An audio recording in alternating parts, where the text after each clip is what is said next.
All right, ready to dive deep. Today, it's APR Industries. Ever heard of them? Can't say I have. They're huge in India, this kind of conglomerate doing everything.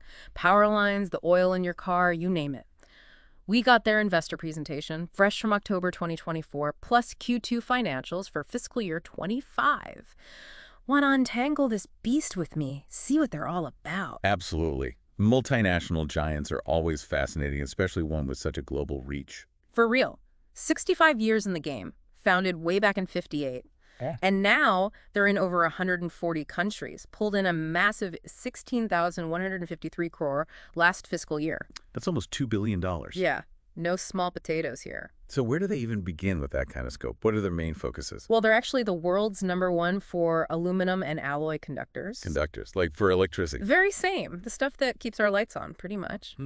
Not something you think about every day, but essential for sure. Exactly. And they're #3 globally for transformer oil, too. Keeps those big power transformers running smooth. Interesting. So they're really deep into the energy sector, it seems. Oh, yeah. But that's not all. Their presentation breaks it down into 4 main segments: conductors, specialty oils and lubricants, cables, then telecom solutions. Huh. A pretty diverse portfolio. Where should we start? Let's stick with conductors for now, since it's their top spot. Largest manufacturer in all of India, and a global pioneer, they say, for those aluminum alloy rods and conductors. Makes sense they'd highlight that. What else makes them stand out in that area? Well, they're really big on something called AL59 conductors. AL59. Yeah, those are key for high-capacity transmission lines, which, with the whole world shifting towards renewable energy. Ah, I see where this is going. They're playing right into that trend. Exactly. Solar, wind power, everyone's talking about it. And APA is right there making sure that grid can handle it all. But isn't building new transmission lines a huge undertaking? It is. That's why they offer these turnkey solutions for upgrading the lines we already got, faster and way better for the environment than starting from scratch. Smart move. So they're helping make the energy grid more efficient and more sustainable. 2 birds, 1 stone. They've got the track record to prove it, too. Over 165 turnkey projects completed, and they delivered a massive 206,633 metric tons of conductors just last fiscal year. Wow. Oh, and get this, 45% of their conductor revenue comes from those high-tech premium products. So they're not just about volume, but quality and innovation, too. Exactly. They're playing the long game, and with the global demand for conductors only going to go UP with this renewable energy push. They're sitting pretty, it seems. That's what we're here to figure out. Okay, enough about conductors. What about those specialty oils and lubricants? I gotta admit, I'm curious. Oils, like for cars and stuff. You'd think so, right? But it goes way beyond that. Oh. Yeah, they're used in tons of industries. Pharmaceuticals, textiles, you name it. Transformer oil's a big one for them. They're actually a global leader there. 60% market share in India for power transformers. The only Indian company supplying all the major HVDC projects that's high voltage, direct current A&D. Almost half their transformer oils exported globally. They're quietly running the world, aren't they? Seems like it. They've even got a 99% biodegradable natural ester transformer oil. Wow, so they're hitting that sustainability angle there, too. Yeah, eco-friendly and high-performant. It's kind of their thing. Yeah. Let's talk cables. What kind of wires are we thinking here? My mind goes right to those basic extension cords. Nah, nothing so simple. This is specialized stuff. They're actually India's biggest exporter of CATV and broadband fiber optic cables. Fiber optics, huh? So they're in the data game, too. Oh, yeah. And not just that. They supply cables to, like, nuclear power plants, defense, even the railways in India. Serious business. No flimsy phone chargers here. Nope, they do it all. Medium voltage, low voltage, XLPE cables, elastomeric cables, you name a cable, they probably make it. What makes their cables stand out, though, against all the competition? Well, for one, they're the first in India to use e-beam technology for house wiring. Cutting-edge stuff. E-beam. Doesn't ring a bell. It basically gives their house wiring a lifespan of 50 years. 50 years? Yeah, crazy, right? I'm lucky if my phone charger lasts 5 months. Right. Talk about built to last. Exactly. And remember all that talk about renewable energy? Well, guess who's a lead-in supplier for those solar and wind projects in India? I think I see where this is going. APAR. They provide the specialized cables to connect those renewable sources to the grid. So sustainable energy, high-tech conductors, super durable cables, they really do seem to have their fingers in every pie. And doing it well. Yeah. From what we're seeing. Okay, last segment on the list, telecom solutions. This one's a little closer to home for most folks. Everyone's streaming, video chat, and downloading like crazy these days. Data's the name of the game. True. And with 5G rolling out, that's only going to ramp up. Yeah. Faster speeds, more capacity. It's a whole new world of data usage. Exactly. So how's APR fitting into this digital revolution? Got their own 5G network or something? Not quite. Yeah. But they're using their expertise with fiber optic cables, hybrid cables, even those OPGW conductors we mentioned. Oh, the OPGW. Remind me what those are again. The combo ones, remember, transmit both electricity and data. APR has kind of got their hands in both those worlds, so it makes sense. Right, right. So they're offering complete solutions, not just cables. How else are they standing out in this crowded market? They're all about customer-centric innovations. Pre-connectorized solutions for wind farms, making installation simpler, and hybrid cables that mix fiber and copper, more cost-effective when you need both. Smart. So they're really thinking about how to make things easier and more efficient for their clients, not just throwing cables at them and saying, good luck. A good strategy in a market that's only getting more competitive. Absolutely. Okay, we've covered a lot here. Super strong conductors, eco-friendly oils, cables that'll outlive us all. But there's one more thing before we wrap this part up. Sustainability. APR seems to be doing a lot, but is it all talk? Are they truly committed to ESG? It seems to be more than just greenwashing. They've got 3 ESG reports out there, certifications for the big names, TCFD, CDP, EcoVadis. Okay, that's some serious cred. So what are they actually DOIing to reduce their environmental impact? They've got a wind-solar hybrid plant aiming to save 10,000 metric tons of carbon dioxide equivalent each year, plus water recycling, rainwater harvesting programs. Wow, so they're walking the walk, not just talking, especially important in industries that can have a big impact on the environment. Definitely. Shows they're thinking long-term, not just about the bottom line. Right. Okay, before we move on, I gotta ask, you mentioned APR's big on cables for renewable energy projects, right? Yeah. And earlier we were talking about those high-tech AL59 conductors for transmission lines. Think they're using their own top-of-the-line stuff in those projects, too. Good point. The presentation doesn't explicitly say, but it makes sense. Totally. Showcase their best products A&AD contribute to a more sustainable energy future. Win-win. Exactly. APR's got their hands in so many areas. It's all kind of interlinked, you know. Something to keep in mind as you explore these sources further. Noted. All right. We've done a good overview of APR industry so far. From conductors to oils to cables, they're all over the place in a good way. But this is just the start. Join us for part 2, where we dig into their financials, risk management, how they're approaching growth and innovation. We'll also get deeper into those telecom solutions. See you then. Welcome back to our deep dive into APR Industries. We've seen all the cool stuff APR makes, but gadgets and gizmos only get you so far, right? Gotta be smart with the money, too. So let's talk financials. What's their financial health looking like? Well, one thing that really struck me was their focus on risk management.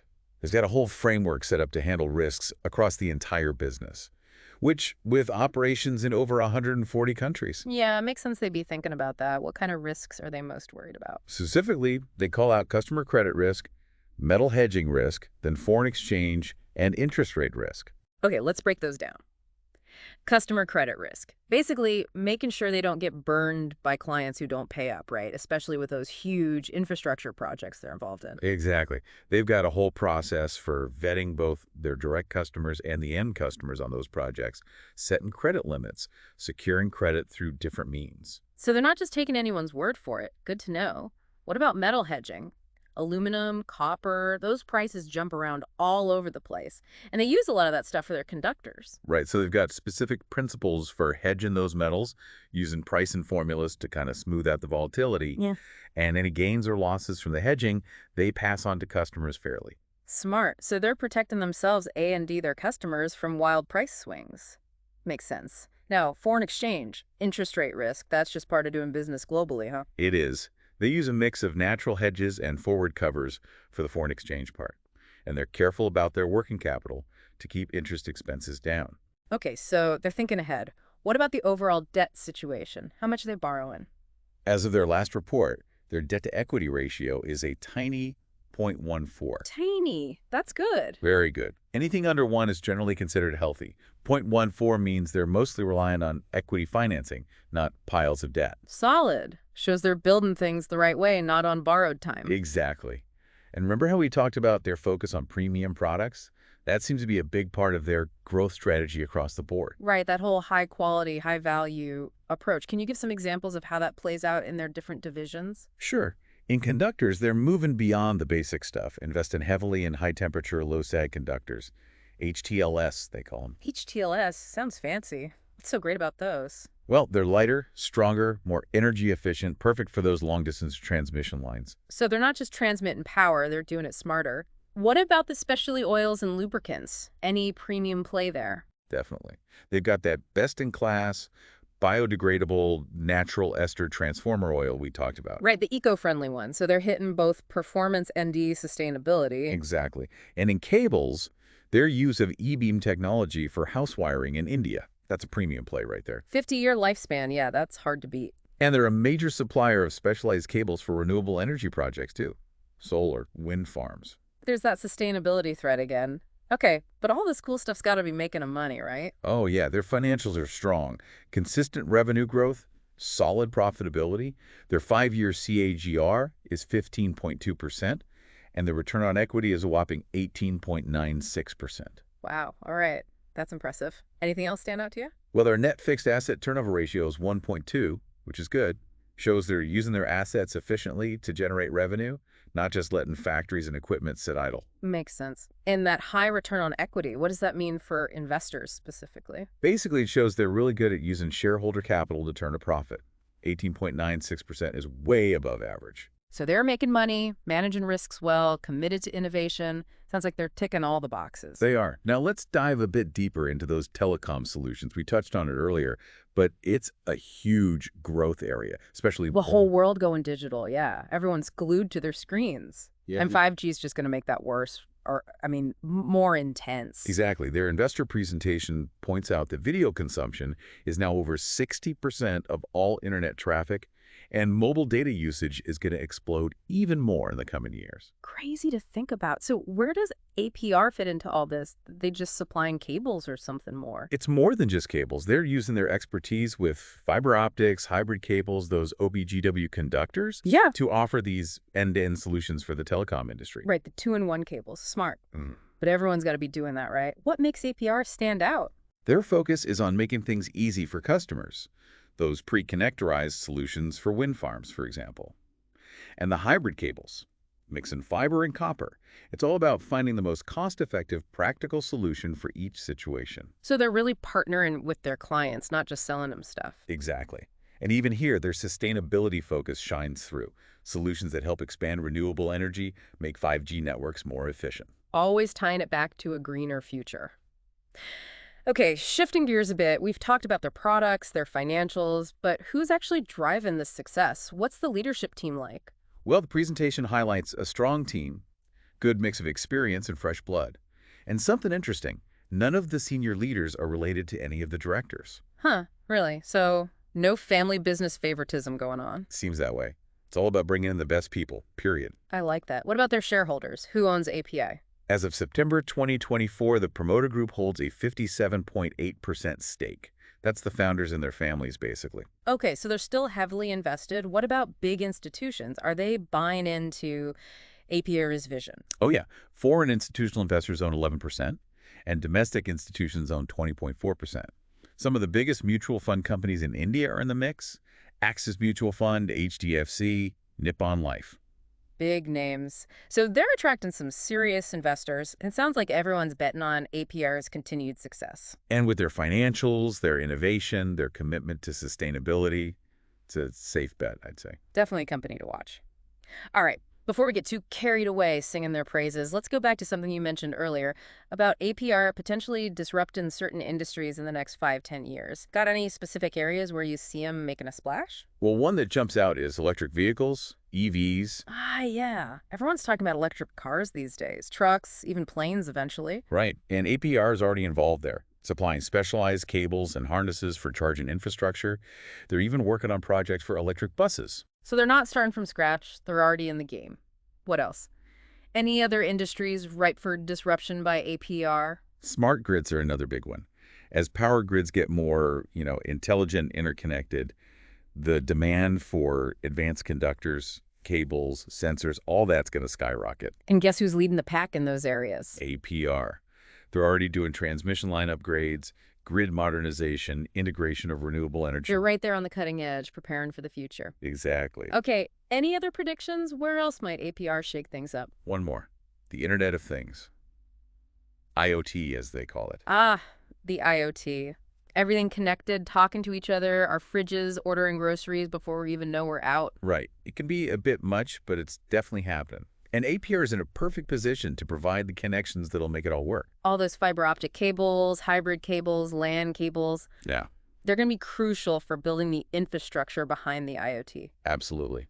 And they're already working on solutions for 5G and data centers, both essential for the IoT to take off. It's kind of mind-blowing to think how much impact they could have. They're not just a company, they're like a force of nature shaping the future. I'd agree with that. Definitely a company to keep your eye on. Back again for our final look at Apar Industries. We've covered a lot, haven't we? Their products, financials, sustainability efforts. They're a company that just keeps impressing, honestly. What gets me is how they mix tradition and innovation so well. Right. Decades of history. But they're not afraid to embrace new tech, new ideas. Exactly. Speaking of which, we haven't really talked about their organizational structure. What can you tell me about the leadership over there? They've got a strong team, lots of experience, but also some fresh faces. And remember how none of the senior leaders are related to any of the directors. Yeah, that stuck with me. Shows they're serious about getting the best people, not just playing favorites. Right. It's all about merit. Building a leadership team that can truly guide the company into the future. Okay, so they've got the right folks calling the shots. And let's not forget their financials are stellar. We talked numbers before, but it's worth repeating just how well they're doing. For sure. Consistent growth, strong profits. That 15.2% 5-year CAGR and the return on equity at 18.96%. It's like textbook success, isn't it? They're clearly doing something right. And they've done it all while staying financially conservative. Low debt, careful risk management. They're in it for the long haul, not just chasing quick wins. I respect that. It's that long-term vision that makes them so interesting. They're thinking years ahead, not just quarters. Okay, let's zoom out a bit. We've looked at the pieces, but what's the big picture here? What's APA's endgame? To me, it's pretty clear. They're positioned themselves to be a global leader in infrastructure and technology. It makes sense. They're touching so many crucial areas.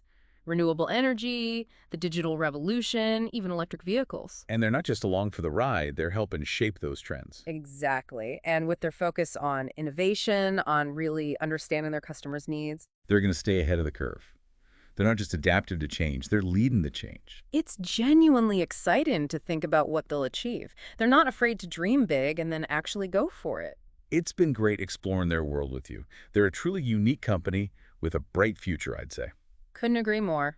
I feel like I've learned a ton about Apar Industries, and honestly, I'm more impressed now than when we started. They're doing business the right way, innovative, financially sound, and actually trying to make the world a better place. Setting a good example, that's for sure. Well, to our listener, thanks for joining us on this deep dive. We hope you've enjoyed learning about Apar Industries as much as we have. And don't forget, there's always more to discover. We encourage you to check out those source materials we mentioned, draw your own conclusions. You might even spot something we missed. Exactly.